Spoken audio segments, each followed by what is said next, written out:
Les annuités, je pense qu'aujourd'hui, nous allons un peu, pas changer d'univers, peut-être seulement changer de thème et voir les emprunts, mais nous restons avec les mathématiques financières. Monsieur Djité, merci beaucoup. Merci Assou, merci M. Gueye. Bonjour, chers élèves.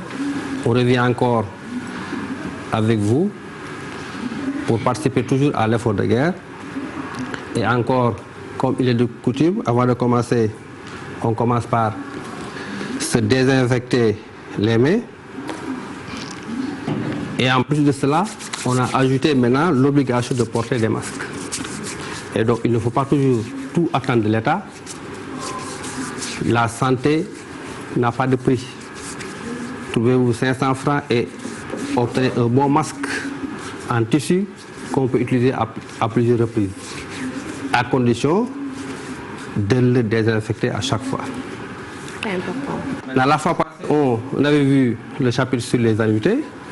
Et donc, le cours, ce qu'on va voir aujourd'hui, c'est la suite. Donc, on va essayer d'utiliser les annuités dans ce qu'on appelle les emprunts. Donc, en fait, c'est une application des annuités. Et on avait vu que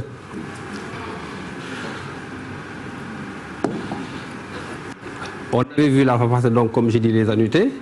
Maintenant, on va voir le chapitre sur les emprunts.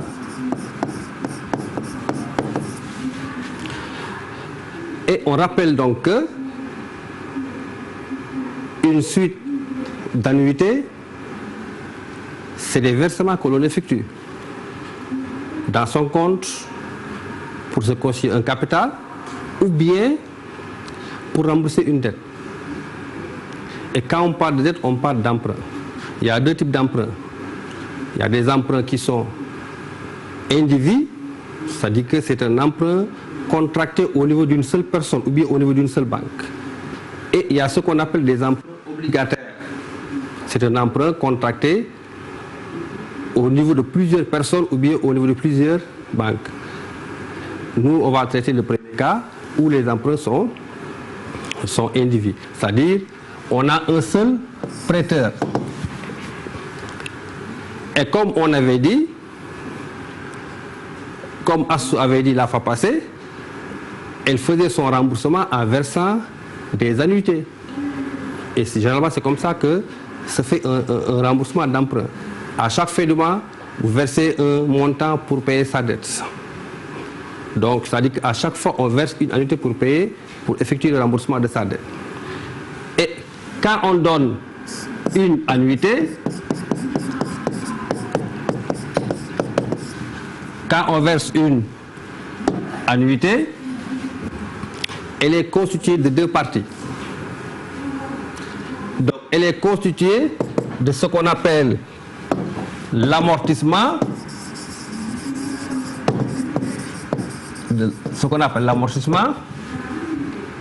et l'autre partie, c'est l'intérêt. Donc, pour chaque période, on donne une annuité, elle est constituée d'un amortissement et de l'intérêt. L'intérêt, c'est l'intérêt payé au niveau de cette période, durant cette période. L'amortissement, c'est une partie sur la dette. Genre, j'emprunte une dette de 400 000 francs. Le premier mois, je verse une annuité de 100 000. Tous les 100 000 ne font pas partie des 400 000.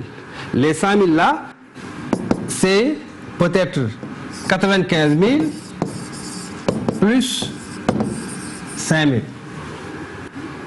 Les 5 000 là, c'est l'intérêt payé durant cette période de versement. Et les 95 000, c'est une partie des 400 000. Donc quand on verse, donc il y a amortissement et intérêt. L'amortissement, c'est une partie de la dette. Vous voyez. Maintenant, les 500 000, du moins l'intérêt de 5 000 francs est calculé sur le montant initial, si on est sur la première période de versement. Maintenant, ce qu'il faut, j'ai donné 100 000, on me donne, il y a 95 000 qui est sur la dette. Donc, qu'est-ce qui reste à payer?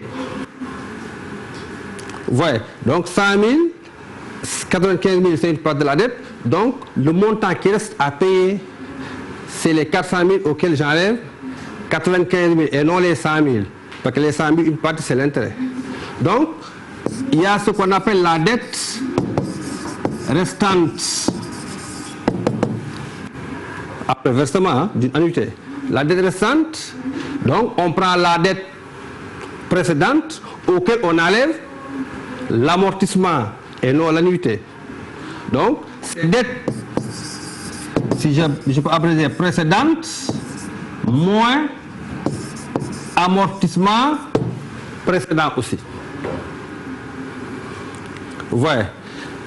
Ensuite, comment on calcule l'intérêt? Donc, l'intérêt sur une période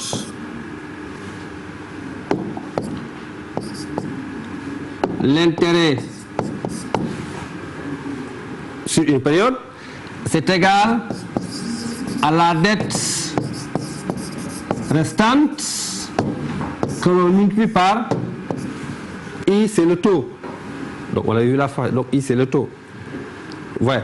Donc les 5 000 francs là, pour l'avoir, je fais 400 000 multiplié par le taux. Supposons que le taux c'est 3%, ça dit 0,03. Donc, pour avoir l'intérêt de la première période, je fais les 400 000 que je multiplie par 0,003. Ça me donne l'intérêt. Bon, ça peut ne pas être 5 000 là, je vais donner un exemple seulement. Donc, quand on calcule, ça me donne l'intérêt de la première période. Maintenant, donc ce qu'il faut encore avoir sur les généralités, sur les emprunts, donc quand on fait la somme des amortissements, ça nous donne le montant de l'intérêt.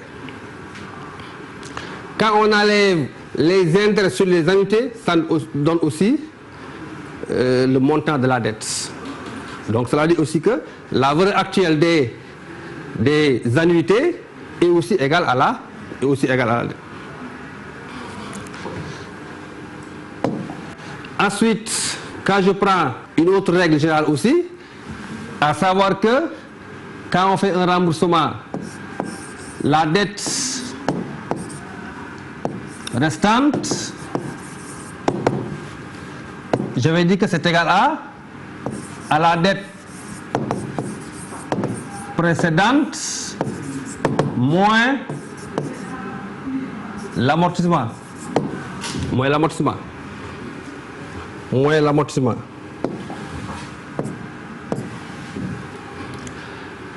On retient aussi que, à la dernière période de remboursement, toujours, que la dette restante est égale au dernier amortissement.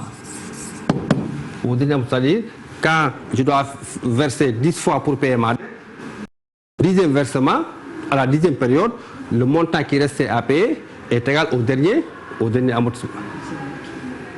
Donc là, on a dette restante égale dette précédente. Égale dernier amortissement. Non, dette précédente. Le E seulement. Ah, oui. Le E. Non, mais sauf que là, il accorde restante, il faut qu'il accorde. Il manque juste un E à précédent. D'accord, ici. Là. C'est ça. Ensuite, à retenir aussi que dans n'importe quel type de versement, le dernier amortissement, on le multiplie par 1 plus le taux, ça donne la dernière annuité. La dernière annuité. Ça donne la dernière annuité.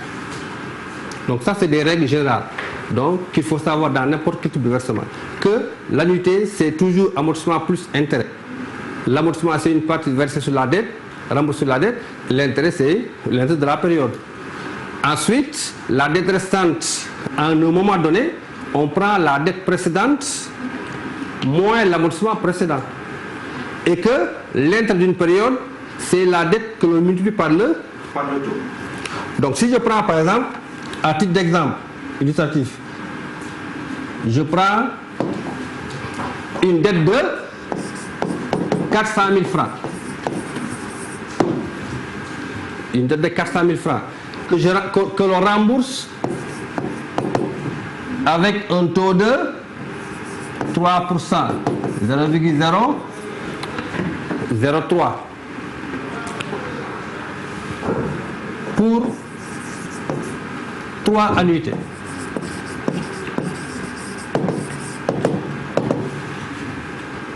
Donc la première, dont la première est égale à 100 000 francs. Donc on va essayer d'établir, donc pour comprendre d'une manière générale ce qu'on appelle le tableau d'amortissement. Quand on fait un prêt dans une banque, la banque vous remet un document qu'on appelle tableau d'amortissement. Et dans ce document, il y a toutes les étapes du remboursement, de la première à la dernière période. Donc si on fait un prêt de 3 ans qu'on rembourse par des mensualités, donc on aura 36 remboursements à faire. Maintenant, dans le tableau d'amortissement, la banque vous donne toutes les étapes, tous les détails liés au prêt. Pour chaque période de remboursement, le client verra mentionner le montant qu'il reste à payer, le montant qu'il a payé, et ainsi de suite. Donc c'est ça qu'on appelle tableau d'amortissement. Là, je prends, pour être plus simple, un tableau sûrement une dette remboursée pendant 3 ans. Et donc, dans le tableau d'amortissement, on aura à chaque fois, on aura d'abord la période. Il y a une colonne pour la période de remboursement. Il y a la dette. Si je veux mettre dette restante durant cette période, il y a l'intérêt de la période. Il y a aussi l'amortissement. Et il y a l'annuité versée.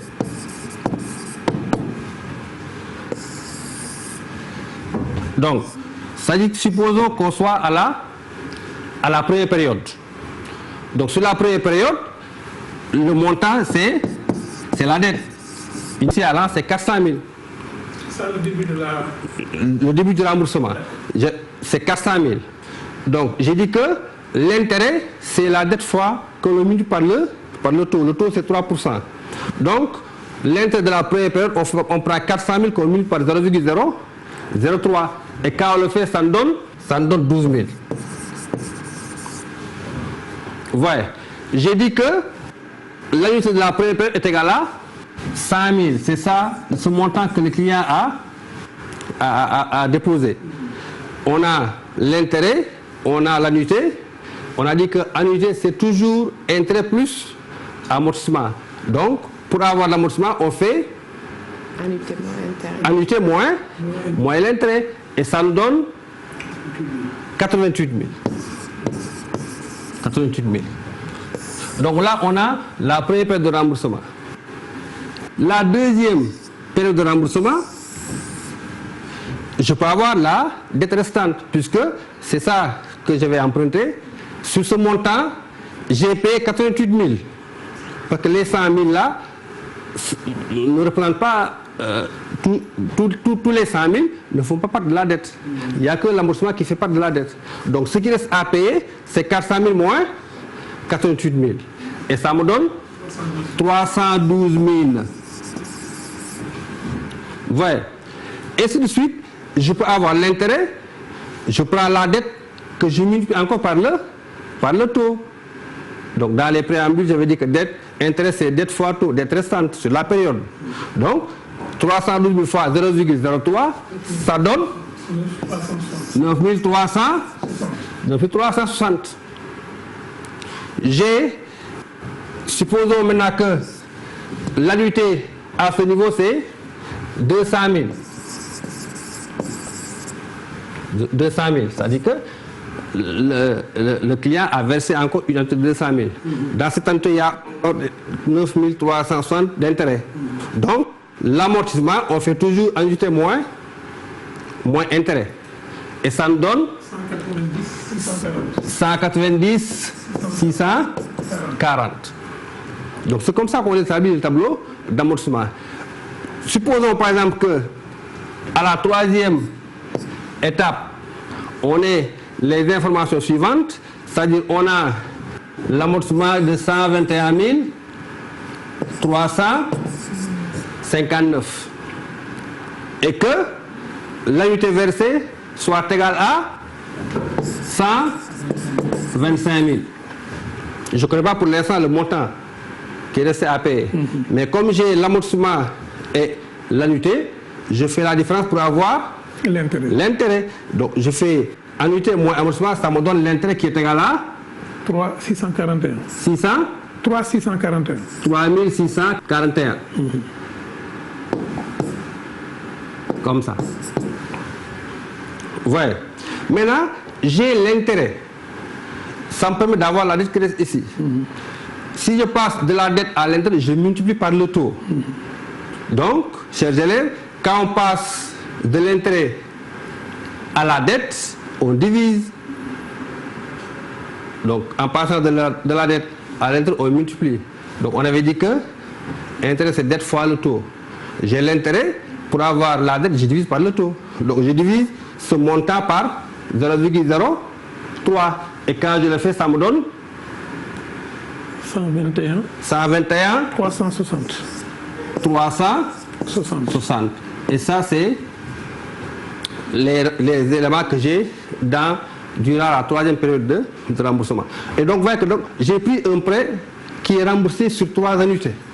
Donc, ça, c'est la dernière étape de remboursement. Et dans n'importe quel type de remboursement, j'avais dit que le dernier montant à payer est égal au dernier amortissement. Donc, vous voyez qu'ici, la différence, c'est 1. Hein. Donc, quand on fait la différence, on trouve que c'est égal à 1. C'est parce que les résultats ne tombent pas juste. Si on aurait dit, on trouve exactement le même montant. Donc, il faut s'assurer toujours que sur la dernière ligne du tableau d'amortissement, le dernier montant à payer doit être égal au dernier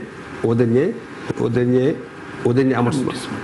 Donc, ça, c'est d'une manière générale les règles générales pour un remboursement d'un prêt. Là, vous voyez que les annuités ne sont pas les mêmes. Les annuités ici sont variables. On verra dans le tableau suivant le cas où on a les annuités qui sont constantes et on donne les règles générales. Mais on retient que si vous faites un prêt dans une banque, demandez au banquier ce qu'on appelle le tableau d'amortissement. Donc, il faut lui demander ce qu'on appelle le tableau d'amortissement. C'est un tableau qui vous permet de gérer le remboursement de votre dette. C'est sur 36 mois.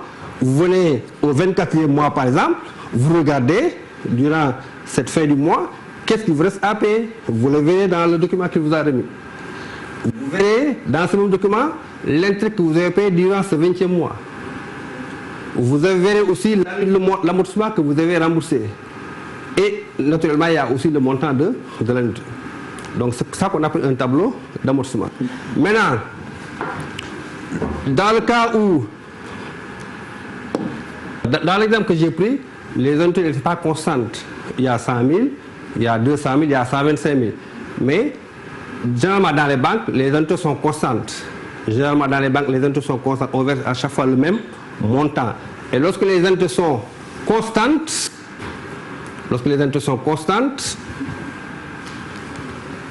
et que je note par AP le montant de l'amortissement, DPR et DPV la dette respectivement, la dette remboursée et la dette vivante. C'est-à-dire ça, c'est la dette ce qui est déjà remboursé. Et DPV, c'est la dette vivante, c'est-à-dire ce qui reste à rembourser. Après le versement de la période P, c'est-à-dire quand on fait P versement, on fait 5 versements, ce qui reste à payer, ou bien ce qui a déjà été payé. Donc, dans ce cas de figure, quand les annuités sont constantes, toutes ces formules-là sont valables. C'est-à-dire que la dette est calculée par cette formule. A étant l'annuité que l'on verse à chaque fois, I le taux, N le nombre d'annuités. Cette dette, on peut l'avoir sous cette forme aussi. A1 étant le premier amortissement N est le nombre d'amortissements, I c'est le taux. Les amortissements sont liés par cette relation. Quand j'ai deux amortissements, donc ça me permet d'avoir toujours le taux. Quand j'ai le taux et un amortissement quelconque, ça me permet d'avoir n'importe quel amortissement que je veux, en utilisant cette formule-là. Ensuite, ça c'est la dette remboursée. Après PayPal, j'ai versé 5 fois ce qui me reste à payer. C'est comme ça que je le calcule. Ça c'est la dette vivante, ce qui reste à payer. Souvent on fait un prêt, après 10 versements, on dit à la banque, je vais faire un nouveau prêt. Donc la banque vous dira que c'est ça qui vous reste. Ce qui vous reste dans ce cas, c'est comme ça qu'il faut le calculer, avec cette formule. Et là, comme j'ai dit, c'est une relation qui lie le dernier amortissement et la dernière annuité. Ensuite, maintenant, il y a aussi des cas, c'est des cas rares où l'annuité n'est pas constante, mais c'est l'amortissement qui est constant. Dans le cas où l'amortissement est constant, chers élèves, on a toutes ces relations-là qui sont valables. L'amortissement c'est M, N c'est le nombre d'annuités. Dans ce cas précis, la dette égale à l'amortissement fois le nombre d'annuités. Dans ce cas aussi, les annuités sont liées par ces relations-là. Donc ça c'est l'annuité de la période P. Donc là, vous voyez bien ici, AP c'est l'annuité de la période P, IP c'est l'intérêt de la période P. Et dans ce cas précis, les annuités sont liées par ces relations. Quand on a deux annuités quelconques, on peut avoir R. R c'est une raison. Donc là, il y a des suites, il y a les suites arithmétiques, mais en maths financières, on n'a pas besoin toujours de s'appliquer sur les maths générales. Ce qui est important, c'est de pouvoir utiliser les formules. Parce que là, on calcule c'est les calculs financiers qui dominent ici. Donc, ça c'est la raison d'une suite arithmétique qui est définie comme ça. C'est moins K c'est le capital, I c'est le taux, N c'est le nombre d'annuités. Donc, les annuités sont liées par ces relations-là. Quand on a deux annuités, on peut avoir la raison. Si j'ai une annuité et la raison, on peut avoir aussi n'importe quelle annuité. La somme des annuités aussi, on l'obtient par cette formule. A1, c'est la première annuité, AN, c'est la dernière annuité. Et les intérêts aussi vérifient pratiquement les mêmes règles. Donc, on constate que les intérêts, dans ce cas, constituent une suite arithmétique de raison R. Donc, on l'a défini précédemment. Donc, la relation là lie deux intérêts de deux périodes différentes. Quand j'ai deux intérêts de deux périodes, ça me donne la raison. Et si j'ai la raison, ça me permet d'avoir l'une de ces inconnues-là. Ouais. Et ensuite, nous avons la somme des intérêts. Donc, l'intérêt total du remboursement, dans le cas où les amortissements sont constants, cet intérêt est calculé par cette formule. N, c'est le nombre de versements. I1, l'intérêt de la première période. IN, l'intérêt de la dernière période. Et là, ça nous donne la somme totale des intérêts. Et là aussi, c'est une règle générale que j'ai donnée au départ. Dernier amortissement multiplié par 1 plus le taux est égal à la dernière annuité. Donc ça, c'est une règle qui est générale. On l'a dans les deux de remboursement. Donc c'est ça qu'on pouvait dire sur les emprunts. Donc savoir établir un tableau d'amortissement, savoir la procédure, et ensuite le reste c'est des formules appliquées, que l'annuité soit constante ou bien que l'amortissement soit constant. Merci chers élèves de votre attention. Merci beaucoup, monsieur DJ. Mais bon, je suis dans la peau de l'élève, mais je vais un peu sortir de la peau de l'élève pour poser peut-être une question qui trotte dans la tête des parents. Actualité oblige, mais qui rejoint un peu votre cours, c'est le report d'échéance. Est-ce que ça a un impact financier par rapport aux prêts, par rapport aux emprunts, par rapport aux annuités? Ouais, normalement, si on reporte l'échéance, donc le montant qu'on devait payer doit augmenter. C'est-à-dire, je devais payer la dette, une dette par exemple dans 2 mois, je reporte la dette, l'échéance dans 3 mois par exemple, c'est-à-dire il y a 1 mois de plus. Dans ce cas, si je devais payer 2 millions dans 2 mois, dans 3 ans, je vais payer plus, puisqu'il y a des intérêts que la banque doit gagner dans cette transaction. Donc, ça veut dire que donc, quand on parle de report d'échéance, si la banque ne fait pas une gratuité, si l'échéance est reportée, le montant payé doit augmenter. Merci beaucoup, c'est bon à savoir. Donc c'est ça, mais de toute façon c'est possible, hein, parce que la dette sera toujours payée, mais comme il y a un différé, comme on dit, quand il y a un différé, le montant qu'on devait payer doit forcément augmenter. D'accord, merci beaucoup. Okay, ça c'est bon à savoir. Merci beaucoup monsieur Djité, merci pour tout, je pense, vous revenez là pour la deuxième ou la troisième fois, je pense. En tout cas, merci pour cet honneur que vous nous faites et vous pouvez revenir quand vous voulez, et aussi très bon courage à vous, très bon courage pour la suite. Ñu nuyu waa la Merlo rek. D'accord, un petit coucou à Ngala, c'est mon fils, et à aussi bébé Fatou. Machallah. C'est ma fille. Omar Ngala samay féetewoo lañ nag j'en ai d'autres mais ñooñu samay féetal. waaw noonu la. ragal féete day